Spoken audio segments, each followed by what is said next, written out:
Welcome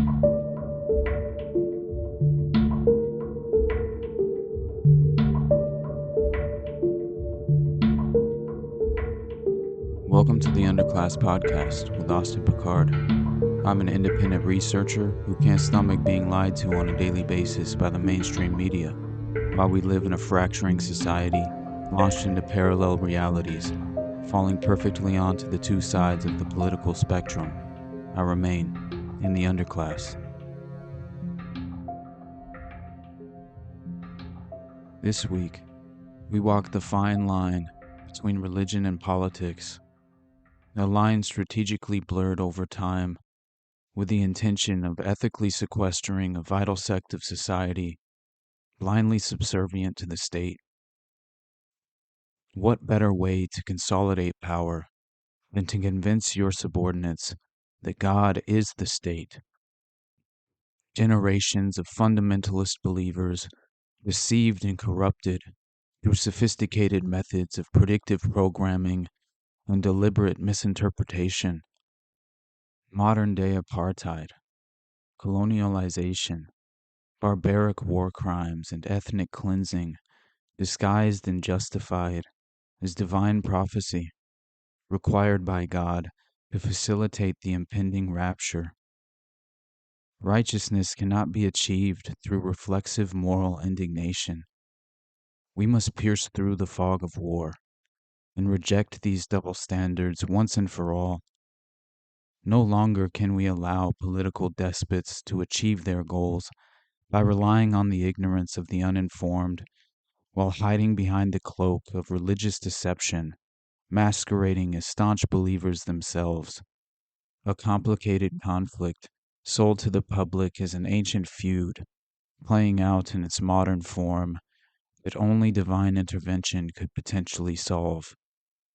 A purely religious dispute, going back thousands of years with no concise explanation to be found in the annals of history. However, our story seems to describe a much darker, more convoluted version of events, leading us to our predestined outcome.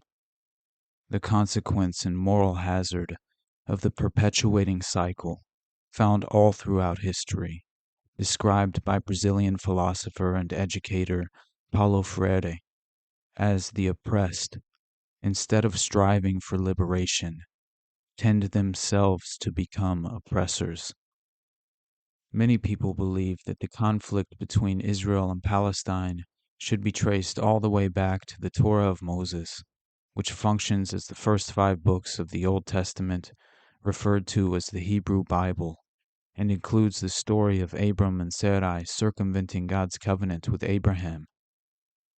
Many will point to the troubled history throughout the region, filled with violent conquests and bloody religious crusades as one of the leading factors driving this modern conflict. The officially accepted version of the history of Israel covers an area of the southern Levant, also known as Canaan, Palestine, or the Holy Land, which is the geographical location of the modern states of Israel and Palestine, all the way from the Bronze Age with the development of the Canaanite civilization to the Iron Age, when the kingdoms of Israel and Judah were established entities that were central to the origins of the Jewish and Samaritan peoples, as well as the Abrahamic faith tradition.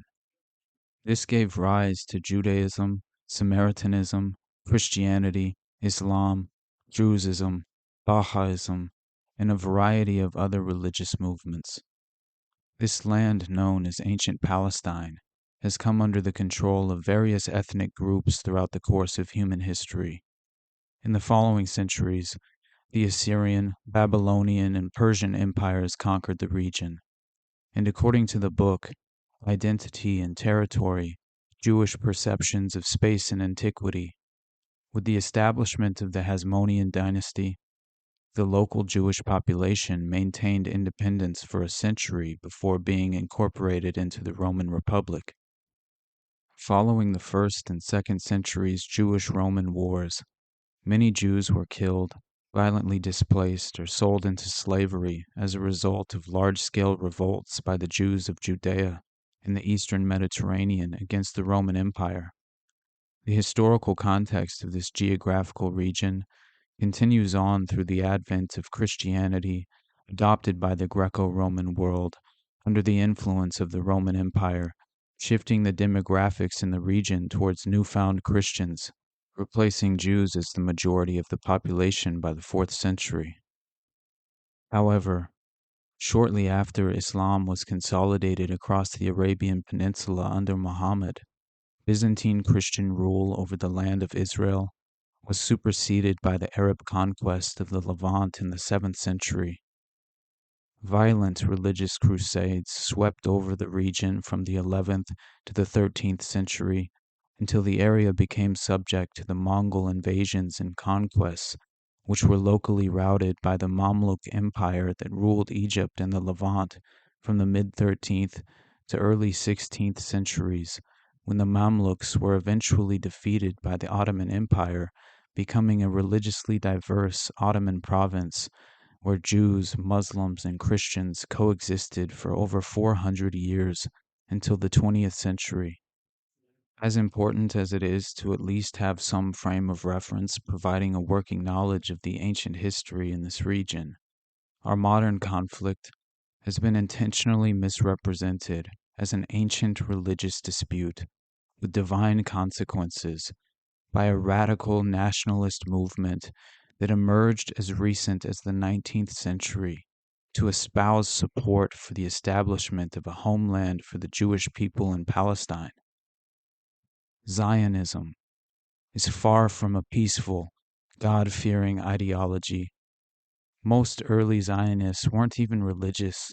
They were secular European Jews or atheists, including the founder of the modern Zionist movement himself, Theodor Herzl, who in his 1896 pamphlet, Der Judenstaat, he envisioned the founding of what they called a future independent Jew state during the 20th century. This Jewish nationalist political ideology was a response to the newest wave of rising anti-Semitism following the period known as the Jewish Enlightenment throughout the late 1700s into the late 1800s, with horrific stories of Eastern European Jews targeted by pogroms in the newly acquired Russian territories, with large Jewish populations from the Polish-Lithuanian Commonwealth and the Ottoman Empire from 1772 to 1815. The use of the term pogrom became common in the English language after a large-scale wave of anti-Jewish riots swept through southwestern Imperial Russia, modern-day Ukraine and Poland, from 1881 to 1882, when more than 200 anti-Jewish events occurred in the Russian Empire, changing perception among Russian Jews and indirectly giving a significant boost to the early Zionist movement. According to the book, The Revolution of 1905 in Odessa, Blood on the Steppes, Robert Weinberg writes that a much bloodier wave of pogroms broke out from 1903 to 1906, leaving an estimated 2,000 Jews dead and many more wounded as the Jews took to arms to defend their families and property from the attackers. The 1905 pogrom against Jews in Odessa was the most serious pogrom of the period, with reports of approximately 400 Jews killed. The New York Times described the first Kishinev pogrom of Easter 1903. The anti-Jewish riots in Kishinev, Bessarabia, modern Moldova, are worse than the censor will permit to publish. There was a well-laid-out plan for the general massacre of Jews on the day following the Orthodox Easter. The mob was led by priests, and the general cry, "Kill the Jews," was taken up all over the city. The Jews were taken wholly unaware and were slaughtered like sheep. The dead number 120 and the injured about 500. The scenes of horror attending this massacre are beyond description. Babies were literally torn to pieces by the frenzied and bloodthirsty mob. The local police made no attempt to check the reign of terror. At sunset, the streets were piled with corpses and wounded, Those who could make their escape fled in terror, and the city is now practically deserted of Jews. This type of ruthless persecution would lead any people to seek refuge. Yet many Jews at this time, including the most religious sect of Jewish people, the Orthodox, who claimed that only God could lead the people back to the Holy Land and reform the state of Israel, were vocally against the formation of a Jewish state and preferred the process of assimilation, hoping to further discourage the concept of dual loyalty. This is the environment in the late 1800s. An environment of constant anti-Semitism, fear, and violence. And after the series of pogroms in the Russian Empire in conjunction with Tsar Alexander of Russia's anti-Semitic May laws of 1882, prompted mass immigration of Jews from the Russian Empire. By July 6th of 1882, the first group of Belu pioneers immigrated from Russia and arrived in Ottoman Palestine, attempting to use farming societies as a way to relieve Jewish economical and social tensions from the Pale of Settlement. A Jewish movement known as Belu, its members were known as Beluim, and the movement sought to inspire Jews to migrate to Ottoman Palestine. According to Hayam Hassin in the Herzl Press, as of 1882, there were 525 members in the Belu movement, all of whom were controlled by the Kharkiv Group, or the Central Bureau, who controlled the affairs of all Belu pioneers until all members were brought to Jaffa. The group aimed to set up a model settlement for all Jewry. The Beluim issued a manifesto addressed to the scattered Jews of Europe. It begins by recalling biblical mythology of the Hebrew people in the land of Israel, reminding them of the suffering and persecution the Jewish people have been forced to endure for so many years. The manifesto continues on by issuing a call to action, stating, "This spark is again kindling and will shine for us, a true pillar of fire going before us on the road to Zion, while behind us is a pillar of cloud, the pillar of oppression threatening to destroy us. Sleepest thou, O our nation? What hast thou been doing until 1882? Sleeping and dreaming the false dream of assimilation. Now thank God thou art awakened from thy slothful slumber. The pogroms have awakened thee from thy charmed sleep. Thine eyes are opened to recognize the cloudy delusive hopes. Canst thou listen silently to the taunts and mockeries of thine enemies? Where is thy ancient pride, thine olden spirit? Remember that thou wast a nation possessing a wise law, a religion, a constitution, a celestial temple whose wall is still a silent witness to the glories of the past. That thy sons dwelt in palaces and towers, and thy cities flourished in the splendor of civilization, while these enemies of thine dwelt like beasts in the muddy marshes of their dark woods. While thy children were clad in purple and fine linen, they wore the rough skins of the wolf and the bear. Art thou not ashamed?" It goes on to explain that they intend to ask the permission of the Ottoman Empire to settle on a small strip of land on the eastern shore of the Mediterranean that the Romans had called Palestine. They even stated their intention was to beg it of the Sultan himself, and if it be impossible to obtain this, to beg that we may at least possess it as a state within a larger state, the internal administration to be ours, to have our civil and political rights, and to act with the Turkish Empire only in foreign affairs so as to help our brother Ishmael in his time of need. If you have not yet noticed, we should pause to point out the Jewish perception in 1882 is not that the Arabs and the Muslims are the enemy, but the Europeans and the Russians are the enemies they're referring to. The clad in the rough skins of the wolf and the bear, and running through the dark woods like savages. Our brother Ishmael is referred to as a friend. The implication in regard to this conflict is commonly reduced to thousands of years of ethnic and religious hatred between Muslims and Jews, with no identifiable reason or solution on the horizon. Yet, with any real honest effort to objectively pursue an explanation, that's clearly proven to be false.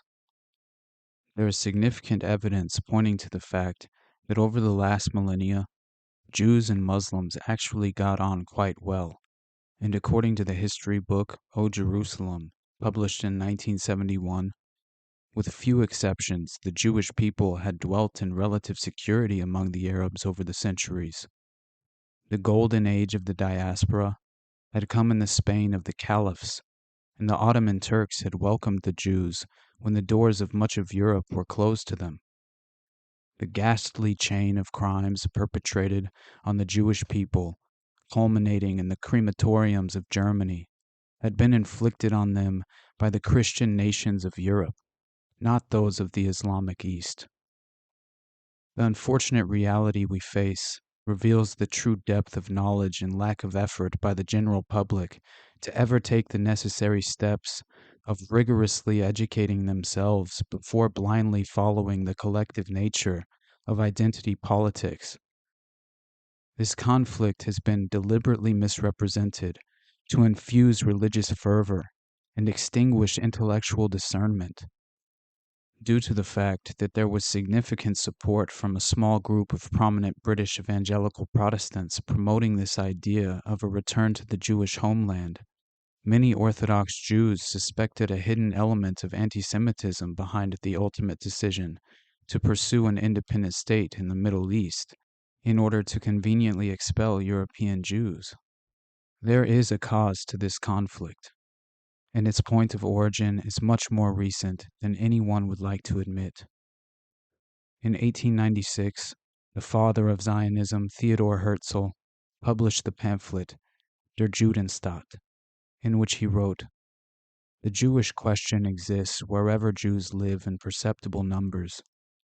Where it does not exist, it is carried by Jews in the course of their migrations. We naturally move to those places where we are not persecuted, and there our presence produces persecution. This is the case in every country, and will remain so even in those most highly civilized, France itself being no exception, till the Jewish question finds a solution on a political basis. The unfortunate Jews are now carrying anti-Semitism into England. They have already introduced it into America. I believe that I understand anti-Semitism, which is really a highly complex movement. I consider it from a Jewish standpoint, yet without fear or hatred. I believe that I can see what elements there are in it of vulgar sport, of common trade jealousy, of inherited prejudice, of religious intolerance, and also of pretended self-defense. We have honestly endeavored everywhere to merge ourselves in the social life of surrounding communities and to preserve only the faith of our fathers. It has not been permitted to us. In vain are we loyal patriots, our loyalty in some places running to extremes. In vain do we make the same sacrifices of life and property as our fellow citizens. In vain do we strive to increase the fame of our native land in science and art, or her wealth by trade and commerce. In countries where we have lived for centuries, we are still cried down as strangers, and often by those whose ancestors were not yet domiciled in the land where Jews had already made experience of suffering. The majority may decide which are the strangers, for this, as indeed every point which arises in the commerce of nations, is a question of might. I do not here surrender any portion of our prescriptive right, for I am making this statement merely in my own name as an individual.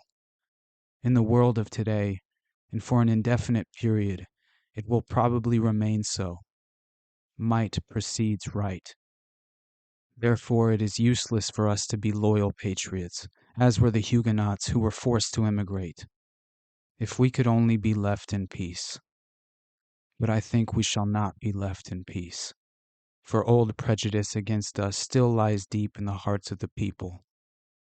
He who would have proofs of it need only listen to the people where they speak with frankness and simplicity.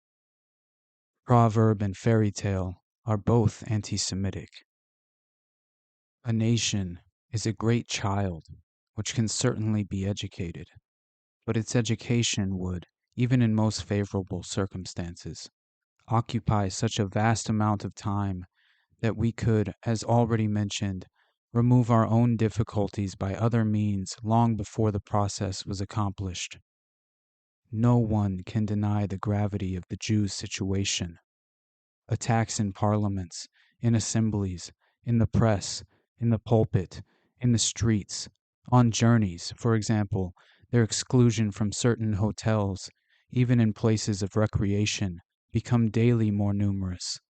The forms of persecution varying according to the countries in which they occur. In Russia, impositions are levied on Jewish villages. In Romania, a few human beings are put to death. In Germany, they get a good beating when the occasion serves. In Austria, anti-Semites exercise terrorism over all public life. In Paris, they are shut out of the so-called best social circles and excluded from clubs. Shades of anti-Jewish feeling are innumerable, but this is not to be an attempt to make out a doleful category of Jewish hardships. It is futile to linger over details, however painful they may be.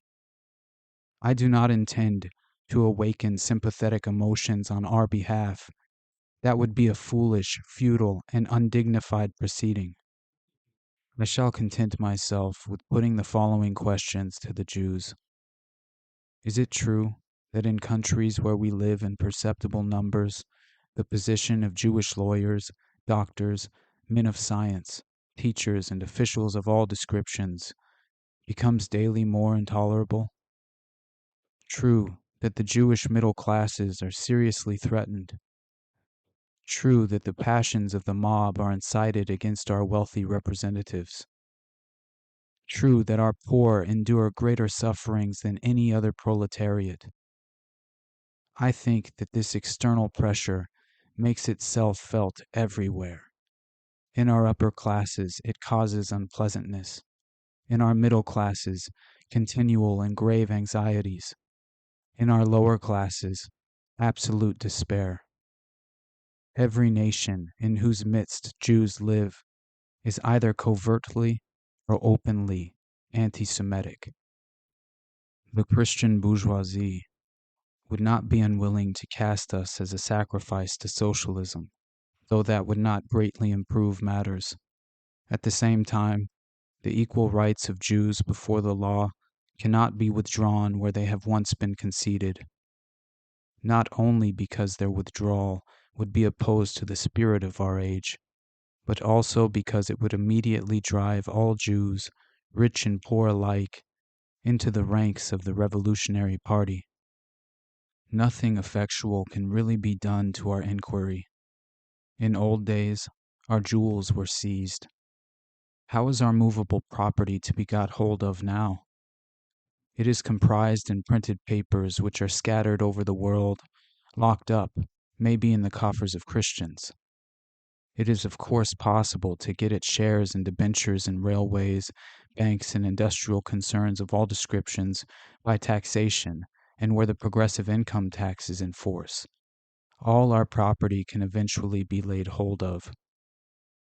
But all these efforts cannot be directed against Jews alone, and where they have nevertheless been made, severe economic crises with far-reaching effects have been their immediate consequence. The very impossibility of getting at the Jews nourishes and embitters hatred of them.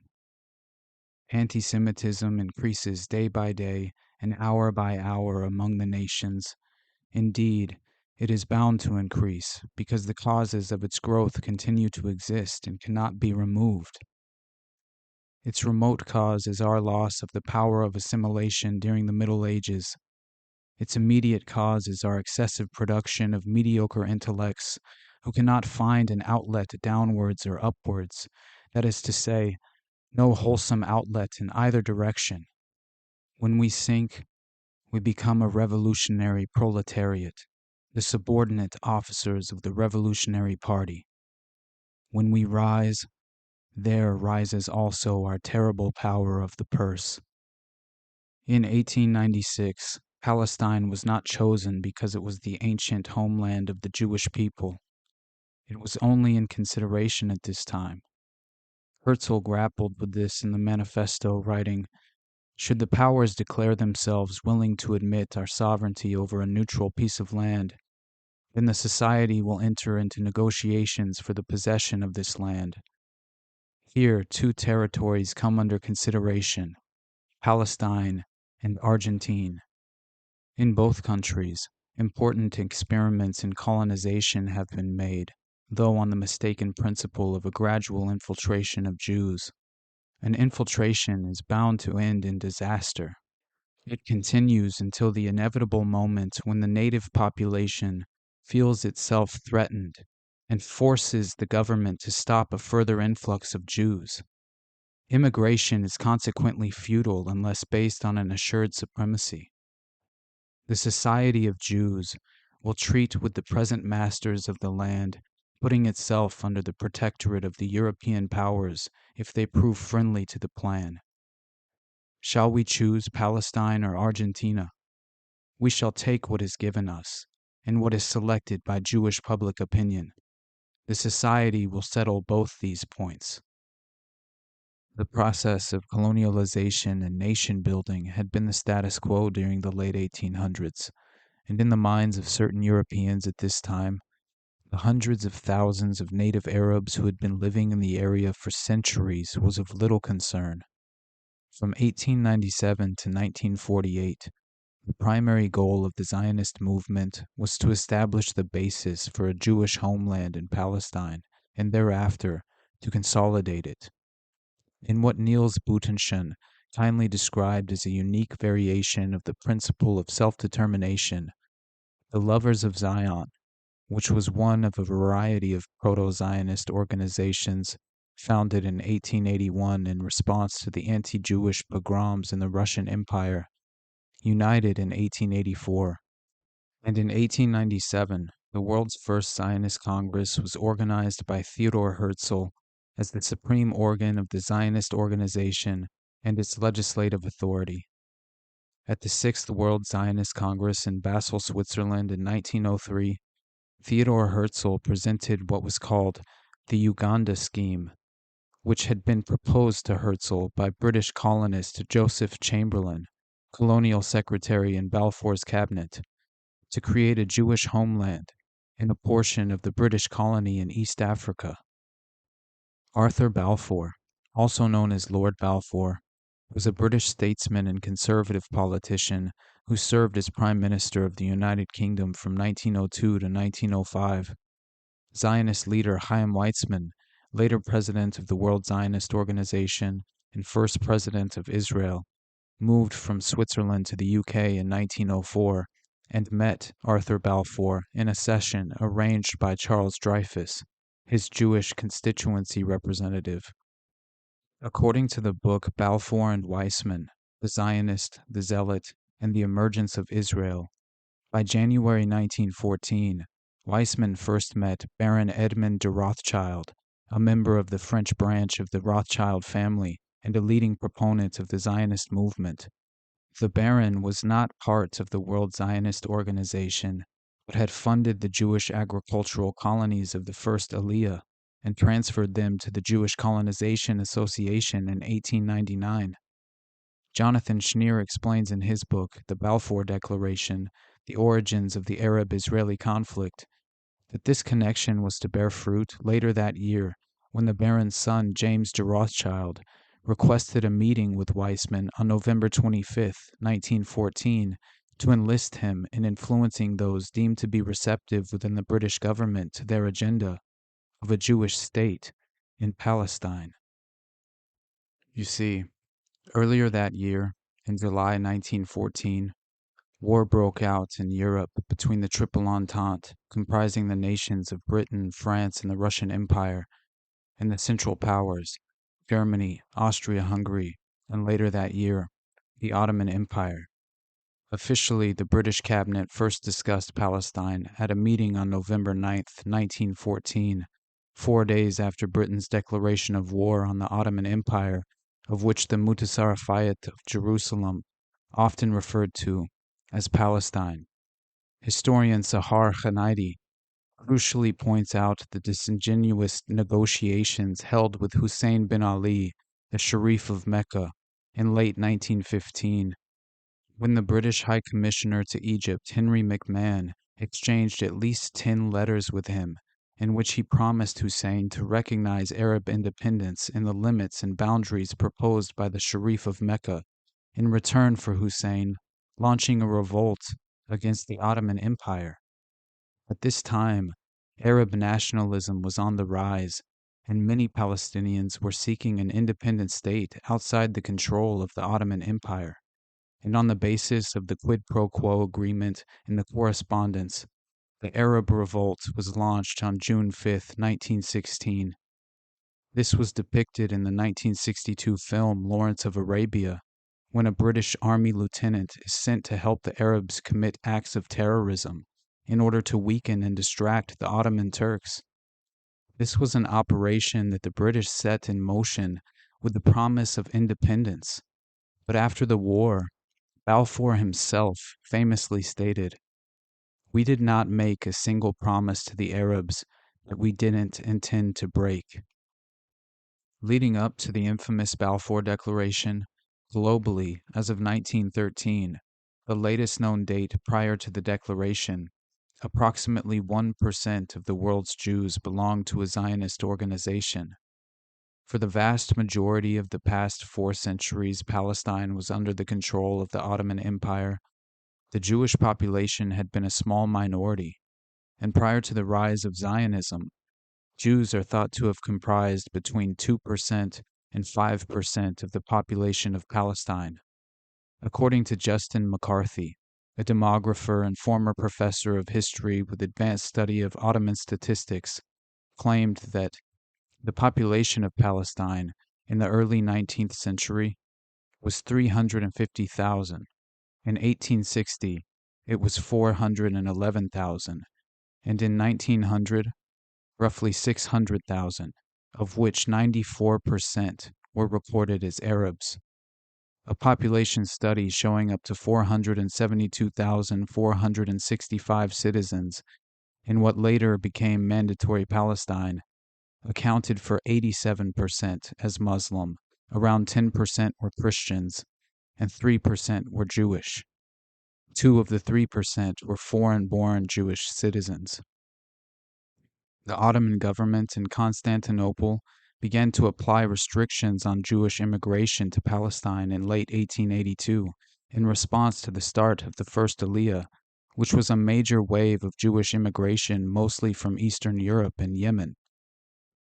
Although the immigration was creating a certain amount of tension with the local population, in 1901, the Sublime Porte, or the Ottoman central government, granted Jews the same rights as Arabs to buy land in Palestine, subsequently increasing the percentage of Jews in the population to rise to nearly 8% by 1914.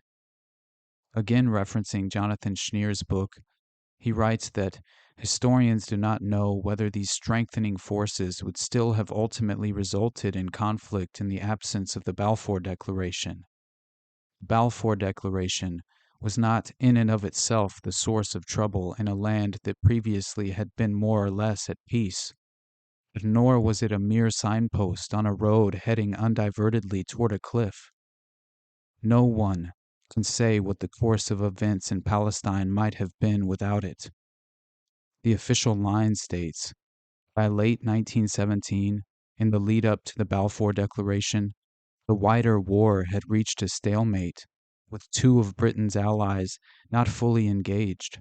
The United States had yet to suffer a casualty, and the Russians were in the midst of a violent revolution with Bolsheviks taking over their government.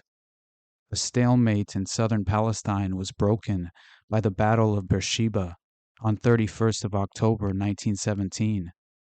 The release of the final declaration was authorized on October 31st. The preceding cabinet discussion had referenced perceived propaganda benefits amongst the worldwide Jewish community for the Allied war effort. The opening words of the Declaration represented the first public expression of support for Zionism by a major political power. The Balfour Declaration was a public statement issued by the British government in 1917 during World War I, declaring its support for the establishment of a national home for the Jewish people in Palestine. The declaration was contained in a letter dated November 2nd, 1917, from the United Kingdom's Foreign Secretary Arthur Balfour to Lord Rothschild, a leader of the British Jewish community, for transmission to the Zionist Federation of Great Britain and Ireland. The text of the declaration was published in the press on November 9th, 1917. Dear Lord Rothschild, I have much pleasure in conveying to you, on behalf of His Majesty's government, the following declaration of sympathy with Jewish Zionist aspirations, which has been submitted to and approved by the Cabinet. His Majesty's government view with favor the establishment in Palestine of a national home for the Jewish people, and will use their best endeavors to facilitate the achievement of this object, being clearly understood that nothing shall be done which may prejudice the civil and religious rights of existing non-Jewish communities in Palestine, or the rights and political status enjoyed by Jews in any other country. I should be grateful if you would bring this declaration to the knowledge of the Zionist Federation.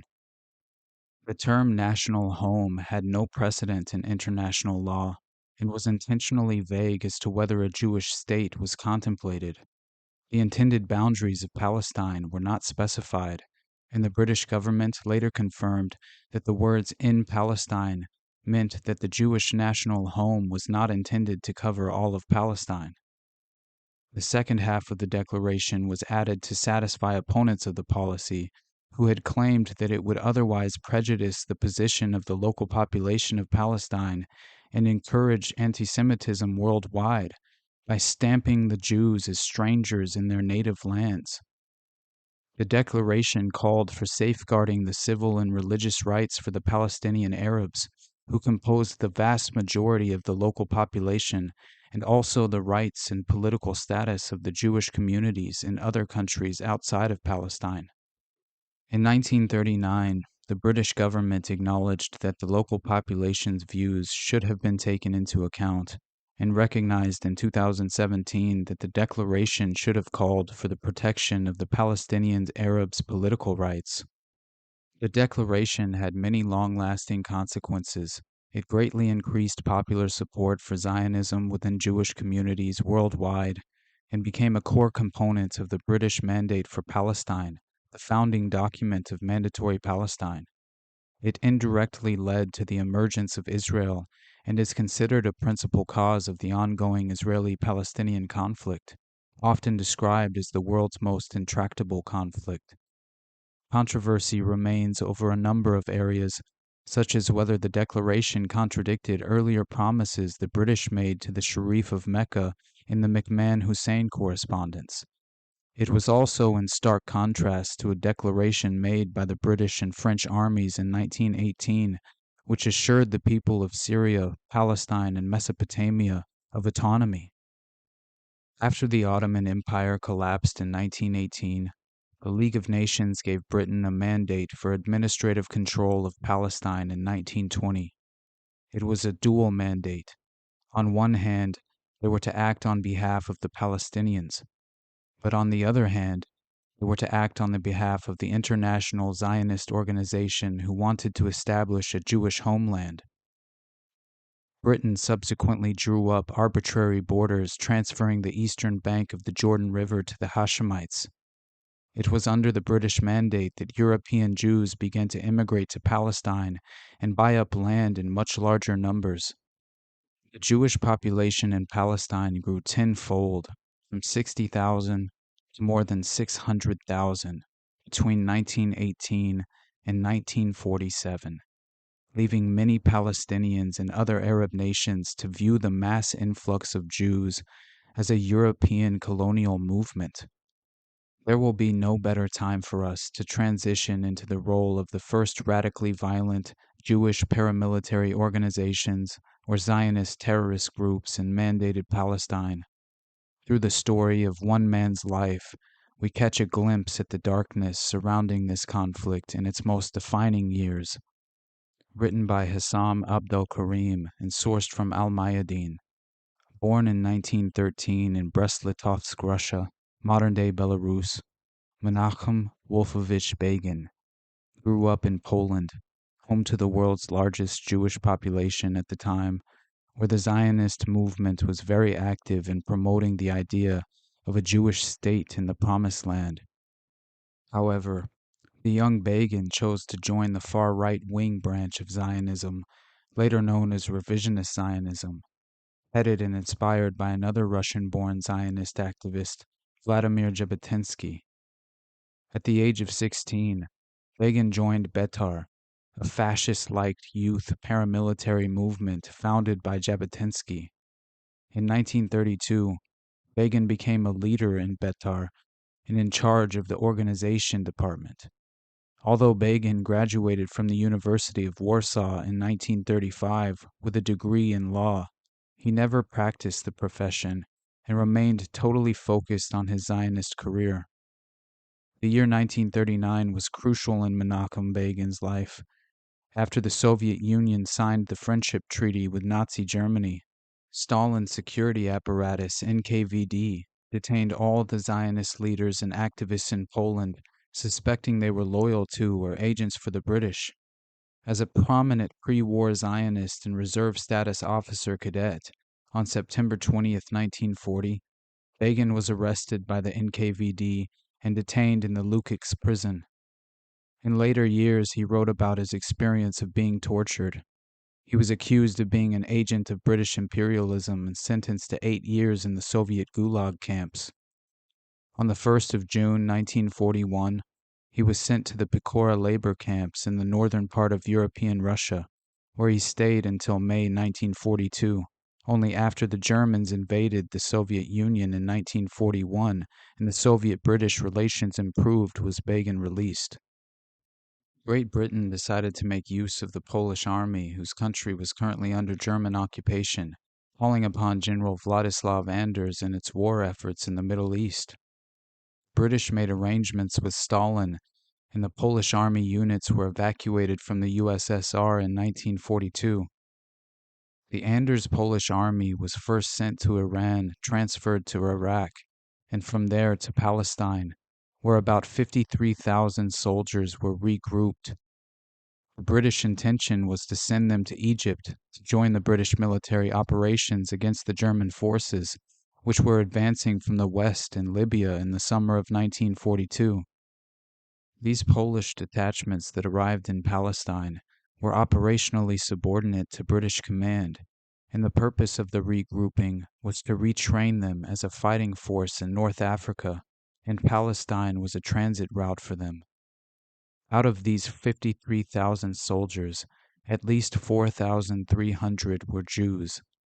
A significant part of these Jewish soldiers defected and decided to stay in Palestine. One of them was Menachem Begin. In Palestine, Begin wasted no time. In 1943, shortly after his desertion of the Polish army, he was appointed commander of the Irgun Zvi Leumi, Etzel, the terrorist organization representing the revisionist Zionist Jabotinsky movement. The extreme right-wing group was advocating a violent version of Zionism that has no room for compromise with the Arabs. According to Irgun doctrine, Palestine is the land of the Jews only, and Arabs have to go elsewhere. Even the British got their share of Etzel's enmity. Although Great Britain was the main promoter of the Zionist project in Palestine from the beginning and issued the Balfour Declaration in 1917, promising the Zionists of a Jewish homeland in Palestine, that wasn't enough for the Irgun and Jabotinsky's heirs. The pragmatic approach of the British administration in Palestine and its maneuvering between all sides angered the Begin-led Irgun, especially when the British enforced quotas for Jewish immigrants to Palestine in order to regulate the process. In February 1944, Under Begin's leadership, the Etzel called for a revolt against the British Mandate authorities and began a series of military actions which continued until 1948.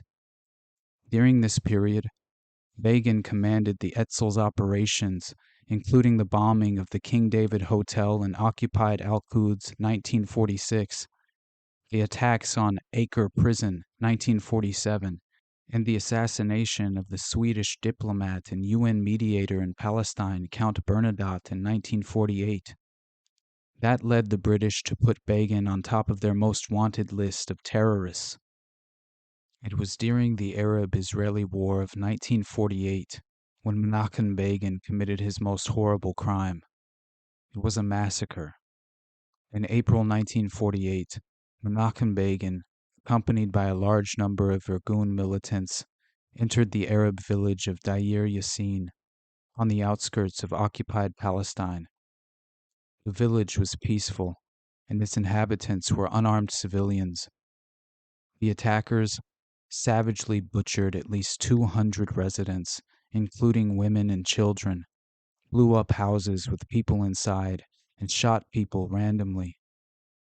They also took captives and loaded them on trucks that drove around occupied Al-Quds in a victory parade. News about the Deir Yassin massacre spread out quickly in Palestine, causing hundreds of thousands of Palestinians from the neighboring villages to flee in fear of a similar fate. Menachem Begin never regretted the massacre, nor apologized for it.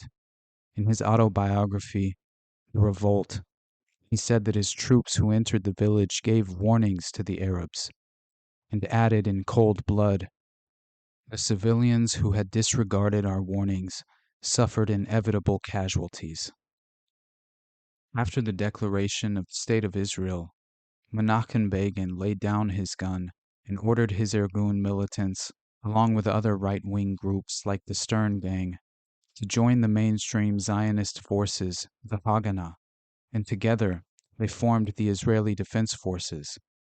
He established a political party, Hairut, to reflect his extreme right and expansionist ideology. He remained the leader of the opposition for 29 years. Only in 1967, when Israel was about to launch its aggression against the Arab countries, Begin joined the National Unity Government. In 1977, Begin won the general elections in Israel under the Likud coalition and seized power. Begin's rise coincided with Egypt's President Anwar Sadat's coup against Nasserite policies and his rush toward the U.S. and Israel. During his negotiations with Egypt, Begin showed a great deal of stubbornness and extremism in his demands. He practically refused to offer any reasonable settlement to the Palestinian problem, apart from an autonomous region where Palestinians can take charge of healthcare and municipal services without any kind of sovereignty. It was only the Sadat's readiness to accept all terms imposed by Begin for the sake of Sinai Desert recovery to Egypt that made negotiations succeed. The result was a peace treaty, very advantageous to Israel, that included a nominal withdrawal from Sinai. Begin received the Nobel Prize for Peace jointly with Sadat. However, the very idea of conceding land to the Arabs was distasteful and bitter for Begin. It's true that Sinai was not a part of historical Palestine, but still, it was in Israel's possession since 1967, and in Begin's mind, what is conquered by force should remain in the hands of Jews, maintaining that Israel's borders are determined only by the reach of its army. With this ideological background, Begin decided he needed compensation, and it was Lebanon.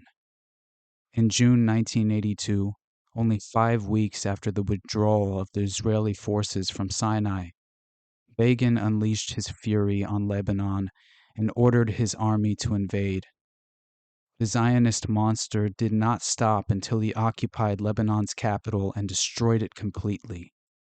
Only then, Begin felt he received the appropriate compensation for his concession in Sinai.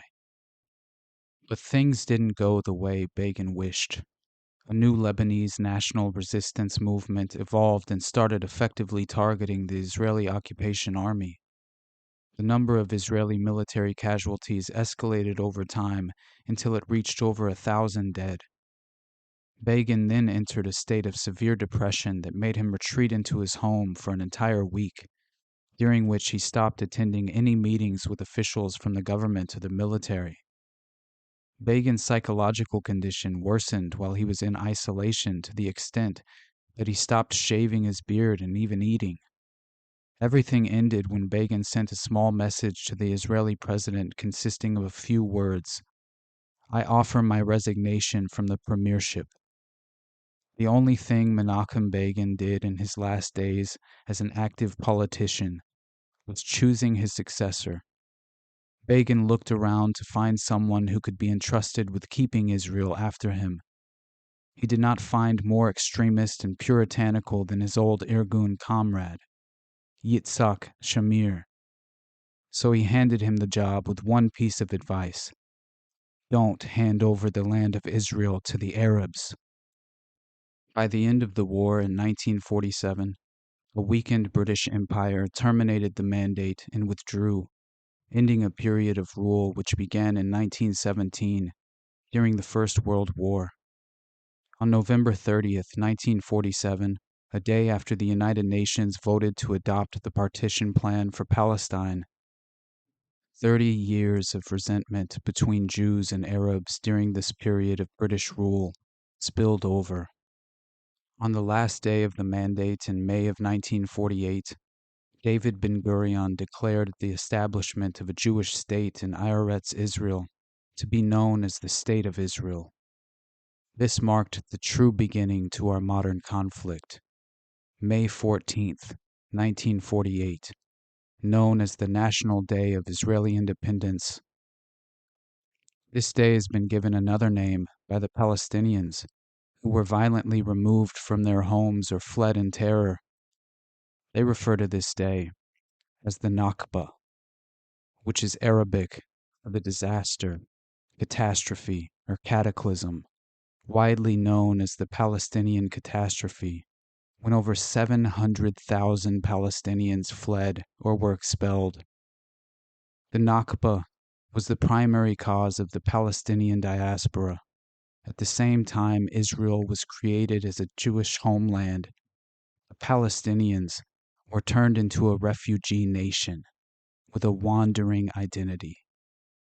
In the period after the 1948 Arab-Israeli War, a large number of Palestinians attempted to return to their homes, and under the protection of international law, to refuse the right of return would be a human rights violation. Between 2,700 and 5,000 Palestinians were murdered by Israeli Defense Forces during this period, the vast majority being unarmed and intending to return for economic or social reasons. There is no perfect solution to this problem, but one thing has become quite clear. Zionism is a profoundly radical and violent political ideology, intentionally blurring the line between religion and politics. A line strategically blurred over time with the intention of ethically sequestering a vital sect of society blindly subservient to the state. What better way to consolidate power than to convince your subordinates that God is the state?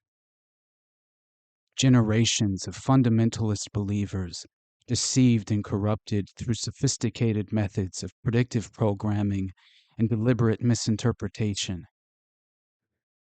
Modern-day apartheid, colonialization, barbaric war crimes, and ethnic cleansing, disguised and justified as divine prophecy required by God to facilitate the impending rapture.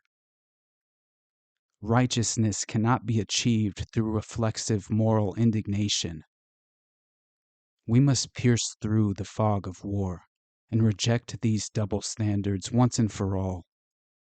No longer can we allow political despots to achieve their goals by relying on the ignorance of the uninformed while hiding behind the cloak of religious deception, masquerading as staunch believers themselves. The consequence and moral hazard of the perpetuating cycle found all throughout history, described by Brazilian philosopher and educator Paulo Freire as the oppressed, instead of striving for liberation, tend themselves to become oppressors.